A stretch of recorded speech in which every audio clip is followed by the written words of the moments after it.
Okay, now we get to our last step.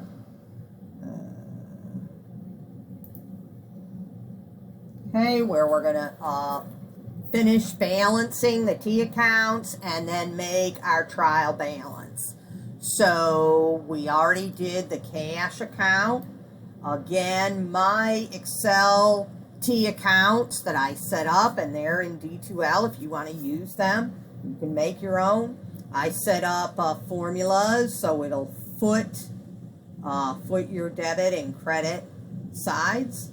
Okay, so I have a debit footing of $3,500 and a credit footing of $3,130 for cash. Then you take the big number, $3,500, minus the small number, $3,130, and that gives you $370. That one you do have to calculate on your own.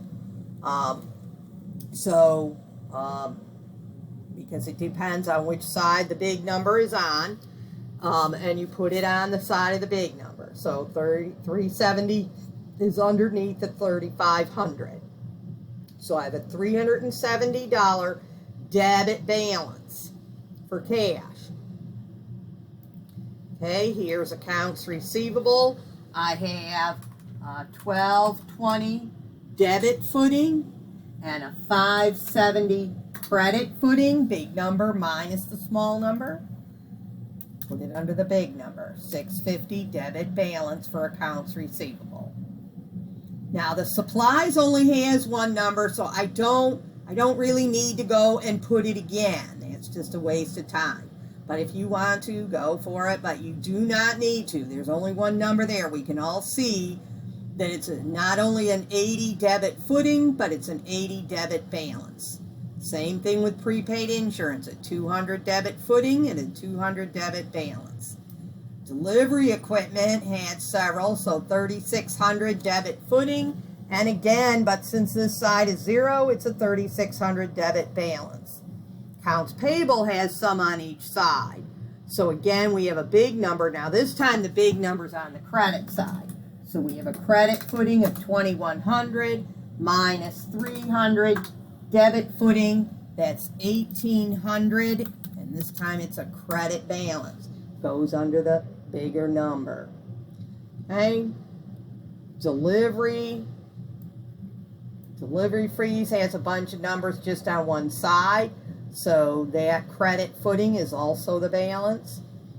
Capital only has one number, drawing only has one number, we can just leave those be. Okay, and all the expense accounts only have one number in their footing, so that also becomes their balance. So now we're ready. Once we have them all footed and balanced, we're now ready to do a trial balance.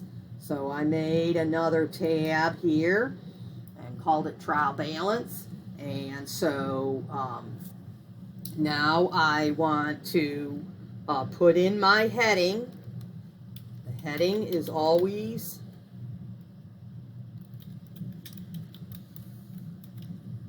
the name of the company. And the second line is always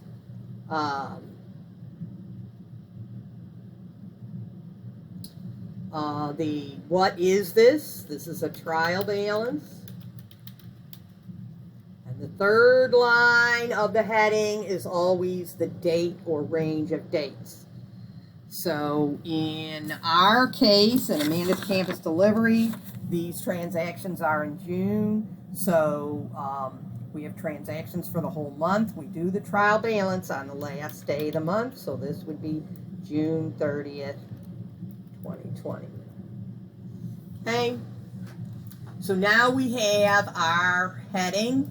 And of course, you could make this nicer. You could put it more central, etc. We could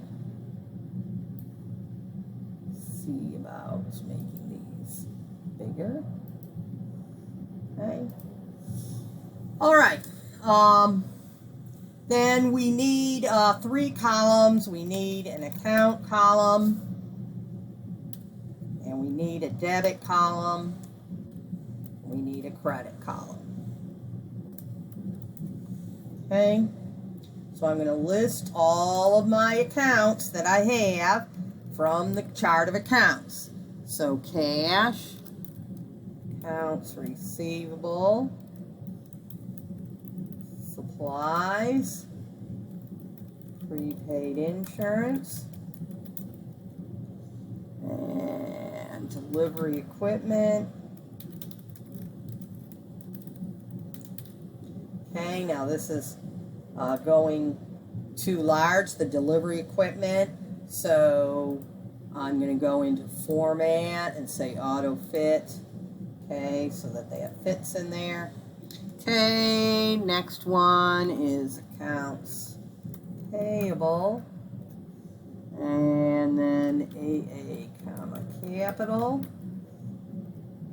Always want to make sure these are in the same order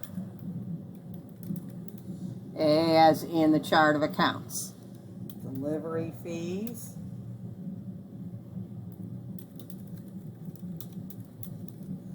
and then wages expense, rent expense,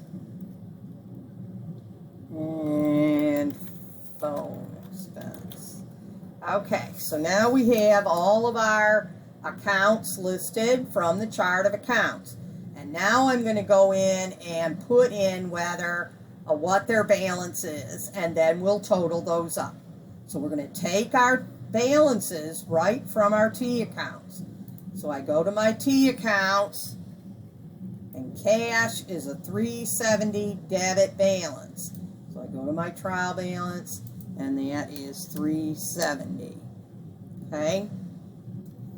Now I'm going to go through and put this into 2 decimal places, but I can go ahead and do that later once I have all my numbers in. Okay, so I go back to my T accounts. Accounts receivable is 650 debit balance. Okay, so 650 debit. Supplies is 80 debit.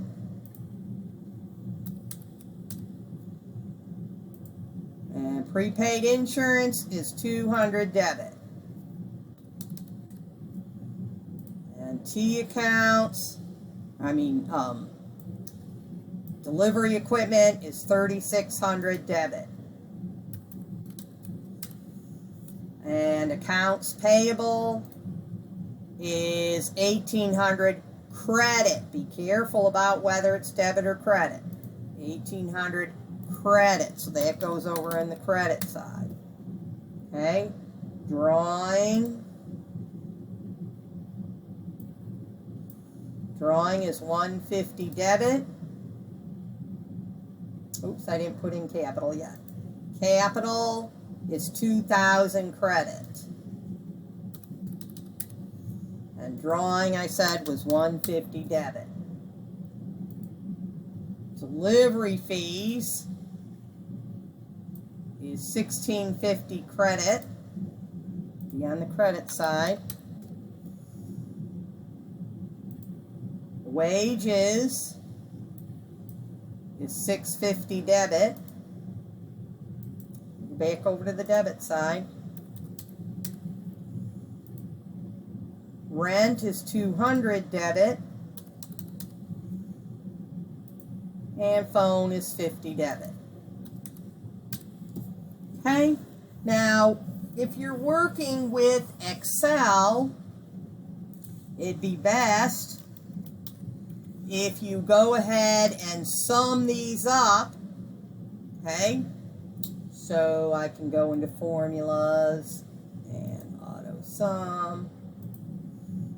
Okay.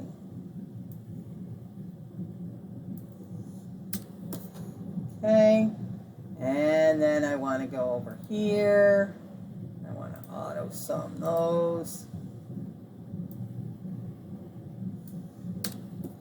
Okay, so something is wrong here. I do not equal. Okay, so I got 5450 on my credit side, and I have 5950 on my debit side. So I have to find the problem because my debits have to equal my credit. So somewhere I put something in wrong, or I had my formula wrong. Okay, so I can go ahead and use my calculator and just quickly add these up and see.